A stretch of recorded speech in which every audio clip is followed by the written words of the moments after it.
खरं तर देशात जर आपण पाहिलं तर मोतीबिंदूचे अनेक रुग्ण आपल्याला पाहायला मिळतात. खरं तर उपचार महाग असल्याने अनेक रुग्णांना आपला डोळा देखील गमवावा लागतो. परंतु सर्वसामान्य लोकांना परवडेल अतिशय निशुल्क दरामध्ये जर आपण पाहिलं तर निलेश सांबरे यांच्या माध्यमातून जे शस्त्रक्रिया आहेत ते अतिशय मोफत होतात.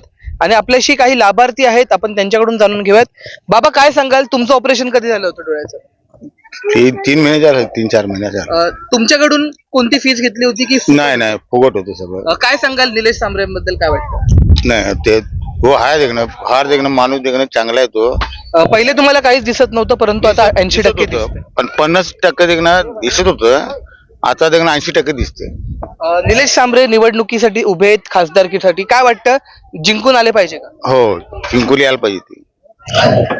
हॉस्पिटल बद्दल काय सांगाल? कशा प्रकारे ट्रीटमेंट केली होती? डॉक्टर, जेवण वगैरे सर्व टाइम? सगळं जेवण तरी बरं असं होतं, 1 नंबर जेवण होतं.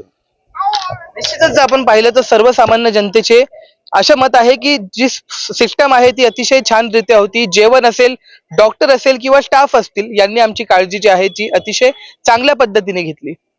परिवारातले काही सदस्य आहेत, आपण त्यांच्या देखील प्रतिक्रिया जाणून घेऊयात.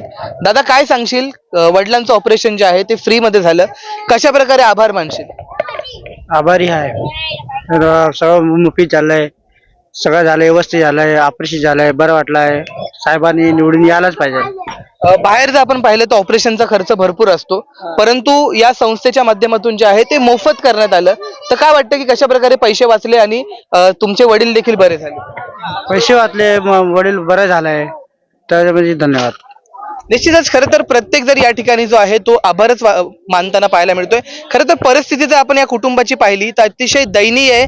आणि अशा अवस्थेमध्ये येथे संस्थे जे आहे ते संस्थेमार्फत संपूर्ण खर्च जो आहे तो निशुल्क दर्जात करण्यात आला. आपल्यासोबत परिवारातले काही आणखीन सदस्य, आपण त्यांच्याकडून जाणून घेऊयात. काकी, तुम्ही काय सांगाल? ऑपरेशन फुकट झालं आणि आता बाबा जे आहेत ते पूर्ण बरे झालेत, काय वाटतं?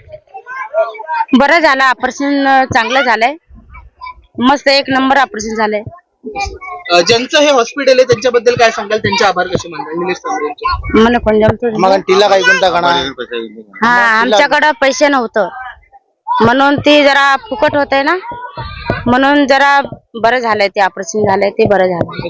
तर आपण यांची परिस्थिती पाहिली तर अतिशय दयनीय अवस्थेमध्ये हे जे परिवार आहे ते राहत आहेत. परंतु कुठेतरी तळागाळातल्या लोकांपर्यंत देखील जाऊन ही संस्था जी आहे ती काम करते. आणि आज त्यांच्या चेहऱ्यावरती जे हसू आहे ती लाखाचीच कमाई म्हणता येईल.